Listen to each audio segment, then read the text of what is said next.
Les amis, bonjour, j'espère que vous allez bien. Aujourd'hui, je voulais faire une petite vidéo rapide pour vous parler de cette magnifique Nintendo Switch 2 et pas OLED. Euh, je voulais simplement vous parler rapidement. Je ne vais pas vous faire un test complet, je veux juste vous donner mon avis. Je possède la console depuis qu'elle est sortie. J'ai pas joué des centaines d'heures non plus dessus, mais euh, je suis, euh, je suis geek assez pour pouvoir vous en parler efficacement. Donc cette console qui est sortie le 5 juin 2025 euh, est proposée au prix de 470 euros si je dis pas de bêtises. Et il y a des packs avec Mario Kart. Moi j'ai pris d'ailleurs un pack avec Mario Kart en dématérialisé malheureusement à 500 euros et des brouettes, je crois, je l'ai pris chez Auchan, je sais même plus vous dire. Quoi vous dire? C'est extrêmement cher. Voilà, on va commencer par le prix. C'est extrêmement cher et ne faites pas l'erreur que j'ai faite à prendre un pack avec Mario Kart en version digitale, sauf si vraiment vous vous en foutez d'avoir les cartouches. Mais franchement, sachez que la différence se vaut à 10 euros. Vous pouvez avoir le pack, enfin le pack. Achetez vous-même la console seule et Mario Kart à côté pour grosso modo 10 euros de différence. Si vous faites bien vos recherches, j'ai vu que je crois que les prix sont en train de baisser un peu, mais faites attention, hein. Je pense qu'ils vont pas tarder à revenir à la normale, sachant qu'on va arriver sur Noël et c'est là que les ventes vont sûrement exploser. Alors cette console, qu'est-ce que c'est? C'est une amélioration forcément de la Nintendo Switch 1. Et attention, c'est une amélioration de la Nintendo Switch 1 et pas la Nintendo Switch 1 OLED. Pourquoi? Parce que là, on a un écran LCD qui, que vous le vouliez ou non, cet écran n'est pas aussi bon que l'écran de la Nintendo Switch OLED. Forcément, puisque c'est un écran LCD ici de 7,9 pouces qui tourne en 120 Hz. Alors, pour être transparent avec vous, je n'ai aucune idée de quel jeu tourne en 120 Hz, mais en tout cas, sur ceux que vous voyez à l'écran, il n'y en a aucun qui tourne en 120 Hz. En revanche, la majorité des jeux, en tout cas ceux que vous voyez ici, tournent en 60 FPS et ça, franchement, c'est un régal. C'est vraiment un régal et rien que pour ça, alors moi j'ai racheté Breath of the Wild que j'avais fait à l'époque sur PC, sur émulateur, donc j'avais eu la chance de le faire quand même dans des conditions qui étaient pas mal.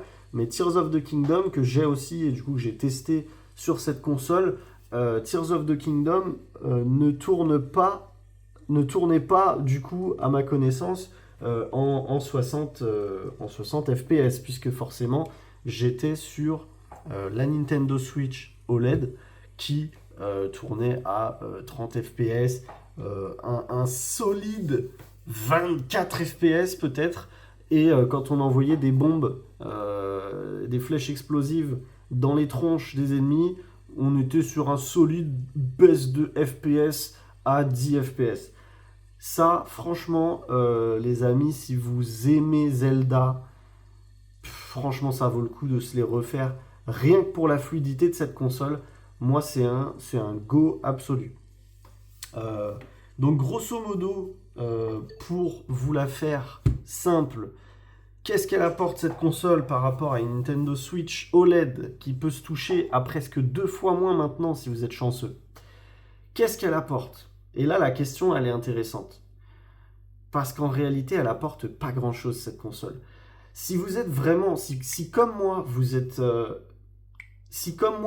vraiment attaché à la fluidité euh, de, à la fluidité des images par seconde en jeu, dans ce cas-là, ça peut être sympa. Mais honnêtement, pour un enfant, pour quelqu'un qui n'est pas tant attaché que ça, moi je sais que j'ai plein de gens dans mon entourage qui ne voient même pas la différence entre du 30 et du 60 FPS. Alors pour moi c'est complètement lunaire de ne pas la voir, mais j'ai vraiment plein de gens dans mon entourage qui ne la voient pas. Si vous ne voyez pas cette différence, si vous souhaitez jouer à Zelda, notamment, hein, parce que moi je sais que voilà, j'ai surtout acheté cette console parce que je souhaitais jouer à Zelda, pas forcément pour autre chose. Alors vous le voyez ici, j'ai acheté Donkey Kong Bonanza qui est un excellent jeu, mais j'avoue que c'est pas pour ça que j'achète une Switch au départ. C'est vraiment pour les Zelda. Mario Kart, j'ai bien aimé, mais c'est vraiment, vraiment pour les Zelda. Pour vous dire, la Nintendo Switch OLED, je l'ai acheté uniquement pour Zelda. Donc si, comme moi, vous êtes attaché à la fluidité, vous jouez principalement sur une télévision, alors cette console, ça peut être un bon choix. Toutefois, comme je le disais, si vous n'êtes pas attaché à la fluidité des images, et si vous jouez sur la télé et sur la console, honnêtement, je vous conseille de vous diriger sur une Switch OLED, quitte à la trouver en promo ou en occasion, en vente sur le bon coin ou quoi que ce soit. Franchement, la Nintendo Switch OLED, ça reste une super console. Et ce qui est choquant, vraiment, hein, et j'en ai parlé dans ma vidéo du Galaxy Z Fold 7 parce que la différence me faisait penser, me rappelait cette même histoire, c'est que entre cette console, entre cette console et... Ah, d'ailleurs, je vais vous la ramener. Je fais n'importe quoi. Je vous la ramène, regardez-moi, je m'en vais. Regardez-moi, je m'en vais. Je m'en vais. Et je vous ramène la Switch OLED. Alors, regardez ça. Vous avez ici la Switch OLED. Et vous avez ici, alors je vais galérer et je vais lancer des trucs dans tous les sens. Vous avez, comment je peux faire avec mes petites mains? La Switch OLED et la Switch 2. Bonjour, je suis ici. Vous voyez la différence de taille? Alors il y a une différence de taille, les amis, et il y a surtout une différence de poids. Et ça, je pense que beaucoup de gens l'ont oublié. Cette différence de poids, elle est importante si vous trimballez la Switch avec vous dehors ou n'importe où. Parce que je me suis surpris à constater que celle-là, pour jouer euh, à la maison, sur le canapé en mode portable ou dehors en mode portable forcément, honnêtement, celle-là est beaucoup plus confortable. Celle-ci là, celle-ci elle est extrêmement lourde. Alors elle n'est pas extrêmement lourde, bien sûr. Si on souhaite faire comme tout le monde fait et la comparer au Steam Deck, à l'Asus ROG, à toutes les consoles portables sous SteamOS ou sur Windows qui pop dans tous les sens, dans toutes les reviews et qui comparent l'incomparable, moi, je vous le dis direct, je ne compare pas cette console à une Steam Deck ou à toutes ses concurrentes. Parce que pour moi, ce n'est pas la même catégorie. Ici, on ne joue pas au même jeu, on n'est pas sur la même finesse, on n'est pas sur les mêmes performances, même si on s'en approche. Hein. Celle-ci est vraiment très puissante, honnêtement. Mais pour moi, c'est pas comparable. Déjà, rien que le fait qu'on ne joue pas au même jeu, ce n'est pas comparable. C'est comme si on allait comparer du football et du baseball. Pour moi, c'est pas comparable. C'est deux univers différents. Donc moi, je ne compare pas cette console à la Steam Deck et à toutes ses concurrentes. Je compare cette console à ce qui est comparable, donc à l'ancienne. D'accord? Et franchement, à transporter... Alors, à transporter, ça va. Mais à porter, il faut s'y faire. Hein. Déjà, si vous jouez comme ça, c'est mort. Je vous le dis direct. Hein. Comme ça, c'est mort. Au bout de 2 minutes, vous allez avoir des fourmis dans les bras et vous êtes KO. Donc, obligé de jouer avec les bras vers le bas. Alors que celle-là, franchement, je trouve que les bras vers le haut, on s'en sort beaucoup mieux. Pour vous faire une idée, vous savez ce que je vais faire? Je reviens, je vais sortir une petite balance, si je la trouve. Où est ma balance? Elle est là. pour que vous vous rendiez compte hein, de la différence de poids. Hop, alors, ici, je vais mettre la Switch OLED, donc complète. Alors, sachez qu'il y a un film protecteur en verre trempé. Ça va ajouter quelques grammes. Mais globalement, sur cette console, la Switch OLED, on est à 435 millilitres, 435 grammes, quand la Switch 2, on est à 538. Alors sur le papier, ça paraît pas beaucoup, mais croyez-moi, 100 grammes de différence, c'est énorme. Donc, entre la différence de prix, donc le prix qui franchement est bien plus élevé sur la Switch 2 par rapport à une OLED, et le fait que celle-ci soit beaucoup plus lourde, réfléchissez bien, parce que pour moi, la Switch OLED vaut encore le coup. Si vraiment vous n'êtes pas sensible à la fluidité, et si vous n'êtes pas... alors faudrait... Je vous mettrai ici, si c'est compatible, je ne sais plus, je ne sais pas. Si les jeux tels que Mario Kart World ou Bonanza fonctionnent sur la Switch OLED, je ne crois pas. Donc forcément, si ces jeux vous intéressent, bah, il faudra passer sur la Switch 2.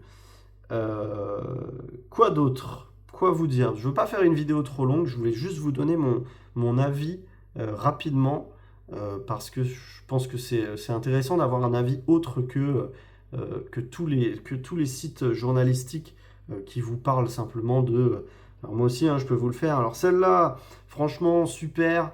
12 Go de RAM, un Nvidia Tegra T239, un écran 7.9 pouces LCD tactile jusqu'à 1080p, compatible HDR10 en 120 Hz, 12 Go de LPDDR5X en 128 bits, 256 Go UFS 3.1 avec extension possible. Attention, hein, les micro SD, c'est uniquement de la micro SD Express. Les Joy-Con, franchement, sympathique. C'est du magnétique, ça se débranche et ça se rebranche. Alors oui, ça c'est très bien. Ça j'aime bien. J'aime bien pourquoi? Parce que, alors pas forcément parce que c'est plus simple, mais je vais vous dire pourquoi j'aime bien ça. Parce que ce qui me frustrait un peu sur la Switch 2, c'est que j'avais tendance à avoir le Joy-Con qui était pas bien aligné, vous savez. Je trouve que il bouge un peu dans son emplacement. Et du coup, parfois, on avait un manque d'alignement ici.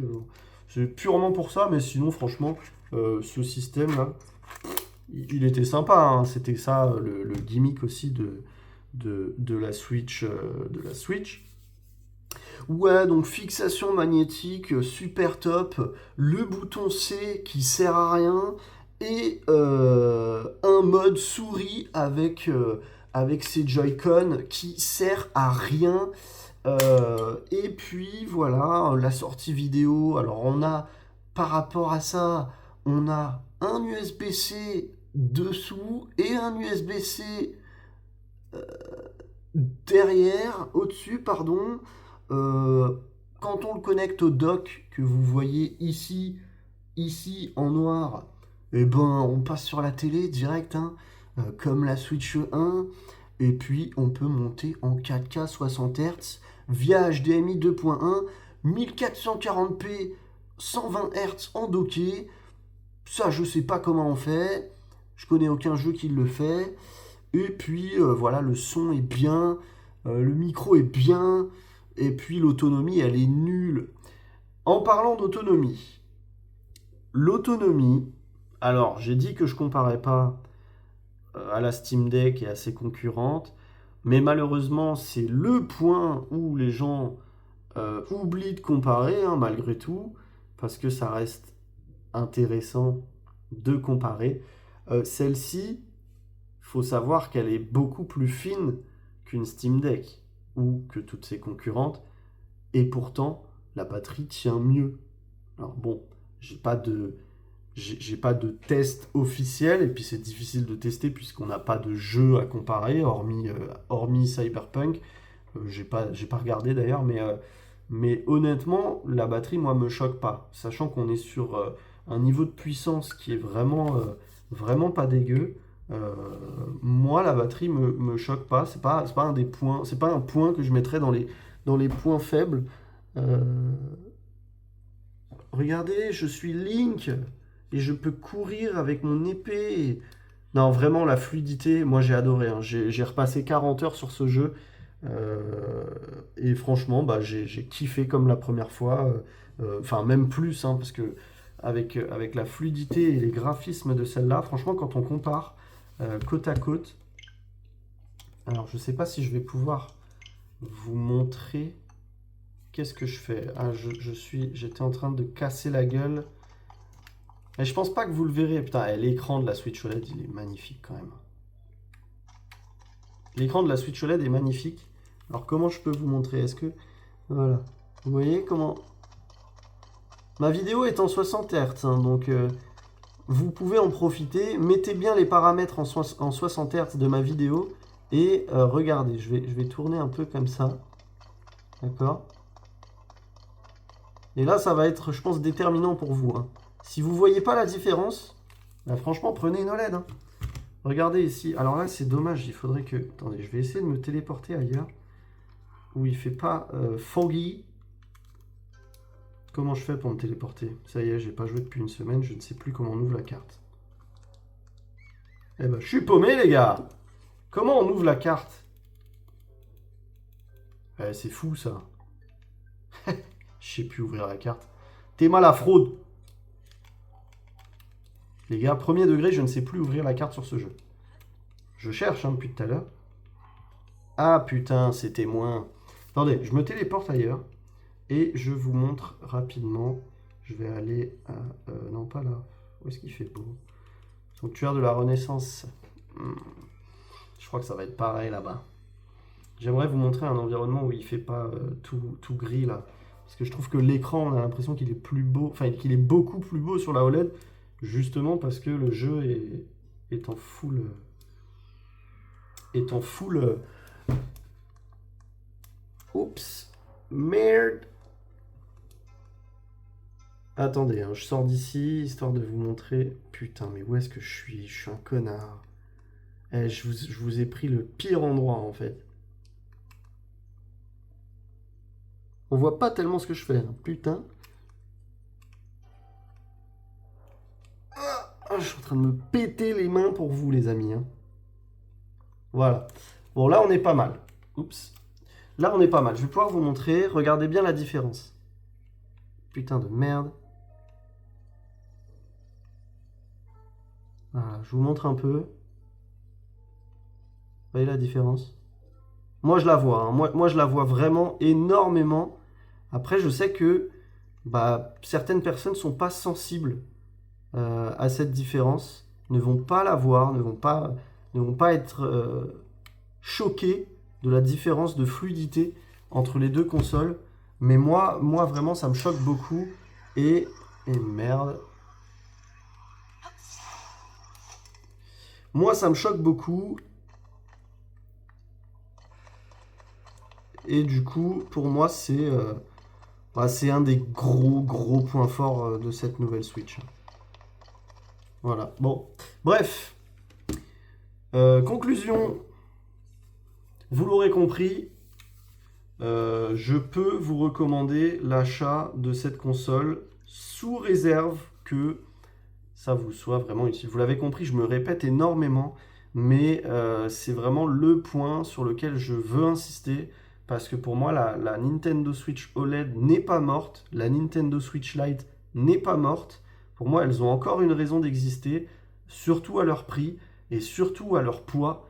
J'ai pas mentionné la Nintendo Switch Lite, mais pour un enfant qui va uniquement jouer en mode portable, c'est une excellente alternative aussi. Elle est vraiment pas chère, elle fait tourner les jeux. C'est une option à prendre en compte dans l'achat de votre Switch. Il y a quatre options, hein, maintenant. Il y a la Nintendo Switch normale que je vous recommande pas. Essayez de faire l'effort d'avoir l'OLED, sauf si vraiment vous jouez pas en mode portable. Mais la Switch OLED, pour moi, c'est la console. euh, c'est la plus belle console Nintendo actuellement. Cet écran OLED avec ses bordures fines. Vous voyez ça par exemple, c'est quelque chose que bah, sur cette console, j'ai quand même un peu les boules quoi, hein. Parce que on n'est pas sur un écran de si bonne qualité, hein, que ce soit. Alors le LCD est très beau, hein, je dis pas le contraire, hein, mais allez hop, je me suis gouré de boutons. Le LCD est très beau, hein, je dis pas le contraire. Les couleurs sont très jolies, mais on a perdu. Voilà, l'écran est plus grand et malgré tout, on a ces bords qui ont augmenté en taille par rapport à l'OLED. Moi, ça me dérange pas qu'on soit repassé sur du LCD, mais j'aurais aimé qu'on garde des bords plus fins, comme sur le modèle OLED. Euh, et puis voilà, hein, grosso modo. Qu'est-ce que je peux vous dire d'autre sur cette console? Je ne sais pas trop. Bah, mon avis, est-ce que moi j'en suis satisfait? Oui, oui, j'en suis satisfait. Après, c'est un très gros billet. Il faut le prendre en compte quand vous achetez cette console. Il faut mesurer les options. Est-ce que vous voulez pas autre chose? Est-ce que vous voulez pas une PlayStation? Parce que ça coûte le même prix finalement. Est-ce que vraiment les jeux qui sont proposés par Nintendo vous conviennent? Est-ce que vous avez déjà une PlayStation? Est-ce que vous avez déjà un PC? Prenez en compte ces choses-là dans votre raisonnement quand vous allez faire le choix d'acheter, que ce soit pour vous ou vos enfants, parce que comme je vous disais, pour moi, la Nintendo Switch OLED, la Lite et la première ont encore toutes leurs raisons d'exister et d'être vendues et d'être choisies au moment de la décision d'achat. Voilà. C'est quelque chose que je n'ai jamais entendu, en tout cas sur les quelques vidéos que j'ai regardées, mais je souhaitais vous le dire parce que pour moi, c'est totalement le cas. Les anciennes Switch ne sont pas à bannir de votre choix quand vous choisissez d'acheter une Nintendo Switch. Euh, voilà, bon, je me suis énormément répété. J'attends vos avis sur cette vidéo, sur ce que je viens de vous dire. J'attends vos retours à ceux qui l'ont acheté. J'attends vos messages à ceux qui comptent l'acheter. Et puis, j'attends aussi de savoir ce que vous avez pensé de cette vidéo. N'hésitez pas à me dire si vous avez aimé, n'hésitez pas à la partager, n'hésitez pas à lâcher un petit like, à vous abonner, à activer la cloche. Je vais continuer de faire des vidéos. J'ai envie la prochaine fois, pour l'instant, voilà, là je commence la chaîne et j'ai envie de m'attarder sur mes objets préférés. Donc ma prochaine vidéo, je pense vous la faire sur ce casque Corsair qui est, bah, vous le verrez, je vous en ferai une vidéo. Ce casque, il est pépite et bah, je pense que ça vous fera plaisir d'avoir une vidéo non sponsorisée sur un avis réel de quelqu'un qui adore les casques et qui peut plus se passer dessus là. Voilà, je vous remercie d'avoir regardé jusqu'ici. Si vous avez regardé jusqu'ici, n'hésitez pas à me dire que vous adorez les koalas. Comme ça, je saurai que vous avez regardé jusqu'ici. Ça me fera hyper plaisir. Et n'hésitez pas si vous avez envie de personnaliser votre petit commentaire par rapport au koala, avec une petite anecdote ou un truc. Ça me fera grave plaisir. Et je vous remercie encore pour tout. Et je vous dis à la prochaine. Salut, ciao.